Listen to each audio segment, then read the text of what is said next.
এইটা ভারতের একটা গরম খবর। খবরটা কি সম্বলে মসজিদ ও মাজার ভাঙ্গার নির্দেশ, দুই ইমামের ওপর প্রায় 7 কোটি টাকা জরিমানা। খুবই খুবই উত্তেজনাপূর্ণ খবর, তাই না? ভারতের বিভিন্ন যে রাজ্য আছে, বিশেষ করে যে উত্তরপ্রদেশ বা তৎসংলগ্ন অন্যান্য যে সমস্ত প্রদেশ আছে, ওখানে তো এখন কট্টরপন্থী হিন্দু জাতীয়তাবাদী এরা ক্ষমতায়, তাই না? ওরা মনে হয় যে ইসলামের বিষয় আশয় কিছুটা হলেও বুঝতে পারছে এবং মুসলমানদের মনোভাব সম্পর্কে কিছুটা আইডিয়া তাদের হয়েছে, এবং সেই হেতু তারা এখন নিজেদের আত্মরক্ষার স্বার্থে প্রয়োজনে একটু কঠিন হতে তারা আর দ্বিধা করছে না, এটাই আমার মনে হয়। এই খবরটা আমি ফেসবুকের একটা স্ট্যাটাস থেকে পাইলাম, তো ভাবলাম যে বিষয়বস্তু হিসাবে তো অত্যন্ত আকর্ষণীয় একটা কন্টেন্ট হতে পারে, অতএব এই হেতু এই ভিডিওর অবতারণা। তো সেই ফেসবুক স্ট্যাটাসে কি লিখছে সেটা একটু পড়ে দেখা যাক। সম্বলে মসজিদ ও মাজার ভাঙ্গার নির্দেশ, দুই ইমামের ওপর প্রায় 7 কোটি টাকা জরিমানা। উত্তরপ্রদেশের সম্বল জেলার একটি তহসিলদার আদালত সইফ খান সরাই গ্রামের একটি মসজিদ, একটি মাজার এবং সংলগ্ন কয়েকটি বাড়ি উচ্ছেদের নির্দেশ দিয়েছে। আদালতের দাবি, এই নির্মাণগুলো খাতা নম্বর 452 অন্তর্ভুক্ত প্রায় 0.134 হেক্টর সরকারি জমিতে অবৈধভাবে করা হয়েছে। নিয়ম অনুযায়ী আগামী 30 দিনের মধ্যে এই নির্দেশকে চ্যালেঞ্জ না জানানো হলে প্রশাসন উচ্ছেদ প্রক্রিয়া শুরু করবে। তার মানে মোদ্দা কথা হচ্ছে যে খাস জমি বলতে আমরা যেটাকে বলি যে সরকারি জমি, তো সরকারি জমিতে এই মসজিদ মাদ্রাসা এগুলো গড়ে উঠছিল। আদালত এই মামলায় মসজিদের দুই ইমাম আফতাব হোসেন ও মেহতাব হোসেনের ওপর 6.95 কোটি টাকা জরিমানা ধার্য করেছে। তহসিলদার ধীরেন্দ্র কুমার সিং জানিয়েছেন, রাজস্ব রেকর্ড অনুযায়ী এই জমিটি গ্রাম সভার এবং এখানে বৃক্ষরোপণের জন্য জায়গা সংরক্ষিত ছিল। যদিও ইমামের দাবি ছিল যে এই জমিটি ওয়াকফ বোর্ডের অন্তর্ভুক্ত, কিন্তু আদালত নথিপত্র খতিয়ে দেখে সেই দাবি খারিজ করে দিয়েছে। ইমাম আফতাব হোসেন এই রায়ে স্তম্ভিত হয়ে জানিয়েছেন, এত বিশাল অঙ্কের জরিমানা দেওয়া তাদের মতো সাধারণ মানুষের পক্ষে অসম্ভব। তিনি বলেন, আমরা বহু বছর ধরে এই গ্রামে পরিষেবা দিচ্ছি। এই জরিমানা আমাদের মতো গরিব মানুষের জন্য মৃত্যুদণ্ডের সমান।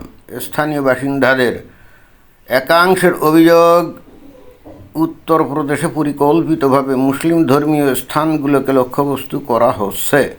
তাদের দাবি, অন্যান্য সম্প্রদায়ের অনেক নির্মাণও সরকারি জমিতে থাকলেও সেগুলোর বিরুদ্ধে এমন কঠোর ব্যবস্থা নেওয়া হয় না। বর্তমানে এই আদেশের বিরুদ্ধে ইমাম এবং গ্রামবাসীরা এলাহাবাদ হাইকোর্টের দ্বারস্থ হয়েছেন। 30 দিনের আপিল করার সময়সীমা এখন চলছে। উচ্চ আদালত এই উচ্ছেদ ও জরিমানার ওপর কোনো স্থগিতাদেশ দেয় কিনা এখন সেদিকেই তাকিয়ে রয়েছেন সইফ খান সরাই গ্রামের বাসিন্দারা। মোদ্দা কথা হলো যে এখানে যে ঘটনা ঘটছে ওইখানে মোটামুটি বেশ একটা ভালো পরিমাণ জমির ওপরে মসজিদ, মাজার, মাদ্রাসা এগুলো তো তৈরি করছে, এবং কিছু কিছু লোকজন সেখানে ঘর বাড়িও তৈরি করছিল, এবং এটা খাস জমি, মানে সরকারি জমি। তো সরকারি জমি হলে সেখানে তো কেউ ব্যক্তিগত কোনো কিছু তৈরি করতে পারে না, অথবা সরকারের অনুমতি ব্যতীত সেখানে সামাজিক কর্মকাণ্ড সম্বলিত কোনো স্থাপনাও তৈরি করতে পারে না। এগুলো করতে গেলে সরকারের অনুমতি লাগবে। ইন্টারেস্টিং ব্যাপার হচ্ছে, এই সরকারি অথবা খাস জমি এটাকে এখন ওই জায়গার মুসলমানরা বলছে এটা ওয়াকফ সম্পত্তি, অর্থাৎ যার নাকি আগে জমি ছিল সে এটা ওই মুসলমানদের দান করে দিয়েছে। ওদের যে ওয়াকফ বোর্ড আছে না ভারতে, ওয়াকফ বোর্ডকে দান করে দিয়েছে। এবং আমি যতটা জানি এই ভারতে সবচাইতে বেশি জমি 1 নম্বর হচ্ছে রেলওয়ে কর্তৃপক্ষের, আর 2 নম্বর জমি সবচাইতে বেশি হলো যে ওয়াকফ বোর্ডের। যেটা আমি পারস্পরিক শুনেছি, ওখানে যে সমস্ত মুসলমানরা ভারত ত্যাগ করে ওই যে পাকিস্তান চলে গেছিল সেই 47 সালের পরে, অনেকেই হয়তো জায়গা জমি বিনিময়টাই করে যেতে পারে না, এবং এই সমস্ত সম্পত্তিগুলো এরা ওয়াকফ করে নিয়েছে। এইগুলো সম্পত্তি সব ওয়াকফ করে নিয়েছে। ইন্টারেস্টিং ব্যাপার হলো, পাকিস্তান থেকে, মানে ধরুন যে পূর্ব পাকিস্তান মানে বাংলাদেশ বর্তমানে, এখানকার যে জমিগুলা হিন্দুরা ত্যাগ করে চলে গেছিলো, হয়তো বিনিময় করতে পারে না, সেগুলা কিন্তু ওয়াকফ হয় নাই। সেগুলা প্রথমত ওই পাকিস্তান সরকারের আমলে এগুলো শত্রু সম্পত্তি হিসাবে গণ্য করছিল, এবং পরবর্তীতে ওই সম্পত্তিগুলো সম্পূর্ণত মুসলমানদের মধ্যে বিলিবন্টন করে দিয়েছে, অর্থাৎ বরাদ্দ করে দিয়েছে। এখানে কিন্তু ওই মসজিদ করা, মানে বাংলাদেশে কিন্তু ব্যাপকভাবে ওই রকম ওয়াকফে ঢোকে নেই। বাংলাদেশে ওয়াকফ বোর্ড আছে, কিন্তু এই হিন্দুদের পরিত্যক্ত জমি কিন্তু আসলে ওয়াকফ বোর্ডের অধীনস্থ হয় নাই। এবং আমি এটাতেই বেশ আশ্চর্য হয়ে গেছি এই খবরটা শুনে, যে ভারতের মতো একটা হিন্দু প্রধান দেশে মুসলমানরা জায়গা জমি ছেড়ে চলে গেলে সব ওয়াকফ বোর্ড, অর্থাৎ সেই মুসলমানদের অধীনেই রয়ে গেল। এটা আসলে কীভাবে সম্ভব? ওয়াকফ বোর্ড করার মানে কি মুসলমানদের হাতে রয়ে গেল না, এবং অতঃপর সেই মুসলমানরা সেখানে মসজিদ করবে, মাদ্রাসা করবে, বা কিছু মানুষদেরকে হয়তো ঘরবাড়ি তৈরির জন্য বরাদ্দও দিতে পারে, যেখানে নাকি সরকারের কোনো হস্তক্ষেপই নেই, মানে যেখানে সরকার কোনো কিছু করতেই পারে না। হয়রাজ বাংলাদেশে কিন্তু সেটা হয়নি, মানে পূর্ব পাকিস্তানে কিন্তু সেটা হয়নি। এই জমিগুলো কিন্তু ওয়াকফ বোর্ডে যায় না, জমিগুলো গেছে সরকারের, সরকার পরবর্তীতে মানুষকে এই জমিগুলো বরাদ্দ দিয়ে, সেটাই। তো যাই হোক, এখন ওই জায়গার মুসলমানরা ঠিকই ধর্মীয় কার্ড খেলছে যে এটা ওয়াকফ বোর্ড। ইন্টারেস্টিং ব্যাপার হলো কি জানেন, মুসলিম পয়েন্ট অফ ভিউ থেকে এই গোটা দুনিয়ার যত সম্পত্তি আছে সবই কিন্তু আসলে ওয়াকফ। এটা কি ভারতের হিন্দুরা জানে? কেন জানেন? ইসলাম ধর্মের বিধান কি, এই দুনিয়া হলো আল্লাহ, রাইট? এবং সেই সূত্রে এই দুনিয়ার মালিক হলো তার ওয়ারেস হিসাবে হযরত মুহাম্মদ সাল্লাল্লাহু আলাইহি ওয়াসাল্লামের, এবং অতঃপর এই দুনিয়ার যাবতীয় জায়গা জমি সম্পদ হলো এই নবীর উম্মত, অর্থাৎ এই মুসলমানদের। সেই হেতু এই যে ভারতবর্ষে আপনারা যারা হিন্দু আছেন তারা মনে করেন যে আপনারা যেখানে জায়গা জমি আছে আপনারা ঘর বাড়ি তৈরি করে আছেন, ভাই জি না, এগুলোর মালিক কিন্তু আল্লাহ, এবং সেই সূত্রে হযরত মুহাম্মদ সাল্লাল্লাহু আলাইহি ওয়াসাল্লাম, সেই সূত্রে কিন্তু মুসলমানরা, বুঝছেন? আপনারাই বরং অবৈধ দখলদার, এটাই কিন্তু মুসলমানদের ধর্মীয় বিশ্বাস। অতএব ওই যে বলছে না, যে জায়গায় সম্বলে যেখানে এই যে মসজিদ বা মাদ্রাসা বা মাজার করছে, বা কিছু মুসলমানদেরকে হয়তো বরাদ্দ দিয়েছে যে ঠিক আছে বাড়িঘর করো, এটা ওয়াকফ এই হিসাবে যে দাবি করেছে এটা কিন্তু অন্যায় না। এটা যদি কোনো মুসলমান এটা লিখে দিয়ে নাও যায়, যদি স্রেফ মনে করেন যে মালিকানাহীন কোনো একটা জমি, আসলে যারা হিন্দুরা যে জায়গা সম্পদ দখল করে আছে ওটাও ওয়াকফ, আর যেখানে নাকি কোনো মালিকানা নেই সেটাও ওয়াকফ। এটা কিন্তু ওই ভারত সরকারের না। ওই পয়েন্ট অফ ভিউ থেকে এই লোকগুলো কিন্তু সঠিক কথাই বলছে। ওই কিছুকাল আগে শুনছি এই ওয়াকফ বোর্ডের জমি নিয়ে কী জানি একটা সংস্কার করছে ভারতের সরকার, এটা এখন কতটা কি বাস্তবায়ন করছে, এখন কি ধরনের সংস্কার করছে সেটা সম্পর্কে আমার পরিপূর্ণ আইডিয়া নাই।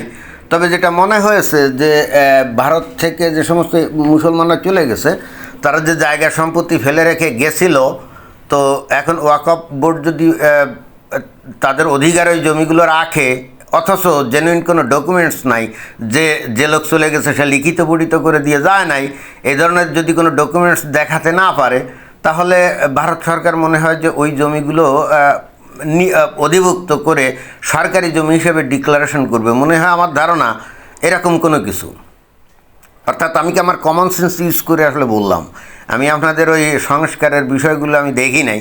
তবে এটাই হওয়ার সম্ভাবনা যে লোক চলে গেছে ভারত থেকে, হ্যাঁ, তো কোনো লিখিত টিখিত দিয়ে যায় নাই, রেজিস্ট্রি অফিসে গিয়ে কোনো লিখিত টিখিত কোনো কিছু দিয়ে যায় নাই, কোনো সাক্ষী সাবধ নাই, অথচ ওয়াকফ বোর্ড দাবি করছে এটা আমাদের, এবং সেখানে তারা মসজিদ করছে, বাড়িঘর করছে, এবং এখান থেকে যারা নাকি ওয়াকফ বোর্ডের লোকজন তারা কিন্তু বিপুল ইনকামও করে। কারণ মনে করেন খুব কস্টলি শহরের মধ্যে কোনো একটা খুব কস্টলি ভালো একটা মানে দামি একটা জায়গা, বেশ খানিকটা দামি জায়গা, তো স্বাভাবিকভাবে ওখানে যে ওয়াকফ বোর্ডের যে সভাপতি মেম্বার যারা আছে, এখন ওই জায়গায় কোনো মুসলমান আগে দখল করছিল, পাকিস্তানে চলে গেছে, ফেলে গেছে, এখনও লিখিত টিখিত কোনো কিছু দিয়ে যায় না, এখন ওয়াকফ বোর্ড এই জায়গা দখল করে বললো এটা ওয়াকফ, তো স্বাভাবিকভাবে অত্যন্ত দামি জমি, ওখানে অনেক মানুষ ঘর বাড়ি তৈরি করতে চাইবে না, চাইবে তো তো মাগনা দিবে নাকি? তখন ওয়াকফ বোর্ডের লোকজনদেরকে প্রচুর টাকা দিতে হবে না? দিতে হবে তো। এটা তো তাদের জন্য একটা বিশাল ইনকামের একটা সোর্স ছিল, এতে তো কোনো সন্দেহ নেই। নট অনলি দ্যাট, ওখানে হয়তো একটা মার্কেট করছে, দোকান টোকান করছে, দোকান তারপরে পত্তন দিয়েছে, পজিশন বিক্রি করছে, তারপরে মাস মাস ভাড়া পায়, তাই না? তো এই বিজেপি সরকার সম্ভবত অনেক দিন পরে এসে হলেও এই বিষয়ে নজর দিয়েছে। এখন কতটা তারা বাস্তবায়ন করছে আমি জানি না। তবে এটা তো ঠিক, যদি কোনো দলিল দস্তাবেজ না থাকে যে এইটা যে ওয়াকফ বোর্ডকে দান করে দিয়েছে, তাহলে সেটা তো সরকারের জমি হওয়ারই তো কথা, তাই না? কোনো নির্দিষ্ট সংখ্যক লোকজন ওয়াকফ বোর্ডে মাতবাড়ি করে এবং তারাই ওইগুলো ভোগ দখল করবে এবং ওখান থেকে অর্জিত টাকা আবার মৌলবাদের পিছনে, সন্ত্রাসবাদের পিছনে, উগ্রবাদিতার পিছনে খরচ করবে। এইটা তো ভারত সরকার মেনে নিতে পারে না। অতীতে যে কংগ্রেস সরকার টরকার ছিল তারা তো মুসলমানদেরকে অনেক তোষামত করতো, এই জন্য তারা যদিও জানতো যে সরকারি সম্পত্তিতে অনেক মসজিদ মাদ্রাসা বা বাড়িঘর তৈরি করে ফেলছে মুসলমানরা, কিন্তু কিছুই বলতো না। এর ফলে তারা ভোট টোট পাইতো আর কি। কিন্তু এগুলো তো বেসিক্যালি আত্মঘাতীর ডিসিশান ছিল, ছিল, তাই না? তো এখন এই বিজেপি সরকার চিন্তা করছে যে হ্যাঁ, এটা যদি হয়তো একটু নৃশংস হবে, একটু কঠোর হয়ে যাবে, কারণ যেখানে অলরেডি বাড়িঘর তৈরি আছে বা মার্কেট টার্কেট তৈরি আছে, এখন এগুলো ভেঙে চুরে দিলে অনেক মানুষই তো রাস্তায় নেমে যাবে, কিন্তু কিছু করার নেই। অর্থাৎ বিজেপি সরকার যেটা চিন্তা করছে যে এই মুসলমানগুলো ভারতে আছে, কিন্তু এদের আনুগত্য হলো পাকিস্তানের প্রতি, এবং বস্তুত তারা পাকিস্তান জিন্দাবাদ স্লোগানই মনে মনে দেয়, অথচ বসে আছে ভারতে, এখানের খায়, এখানের পরে, এবং একই সঙ্গে এখানে নানা রকম উগ্রবাদী সংগঠনের সাথে জড়িত, তাদেরকে টাকা পয়সা দেয়। এরা ভারতের মধ্যে বসে থাকে এক ধরনের শত্রু, এইগুলো মনে হয় চিহ্নিত করছে। আমি ঠিক জানি না কেন।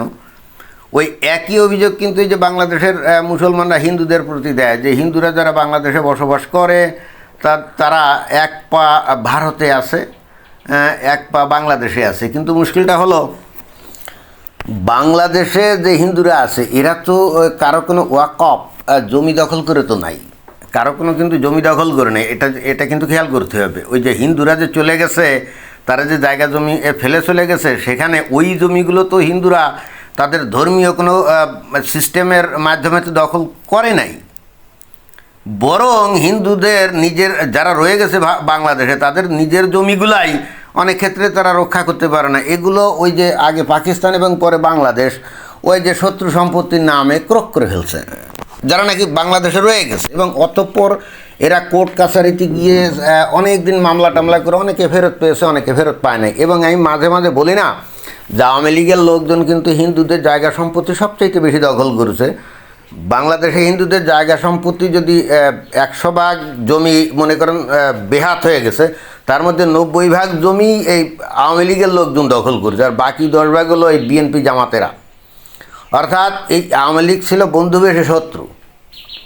এরা কখনো কোনো দিনও হিন্দুদের প্রতি বন্ধুভাবাপন্ন ছিল না, এবং বাংলাদেশে হিন্দুদেরকে মালায়ন বলে গালি দিত। কিন্তু এই আওয়ামী লীগের লোকজনরা, আপনার বিএনপি অথবা জামাতের কোনো লোক কিন্তু হিন্দুদেরকে মালায়ন বলে গালি দিত না, বাট আওয়ামী লীগের লোকজন গালি দিত। কেন জানেন?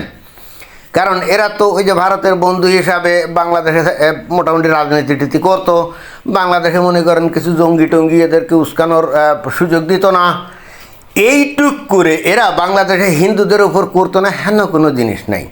আর ভারত কী করতো, যেহেতু হিন্দু ধর্মের মধ্যে তো ওই যে ওয়ার্ল্ড ওয়াইড যে হিন্দু ব্রাদারহুড যে আদর্শ, এটা তো নাই মুসলমানদের মতো। মুসলমানদের মধ্যে যেমন মুসলিম ব্রাদারহুড যে ভ্রাতৃত্ববোধ আছে, হিন্দুদের মধ্যে তো এগুলো নাই।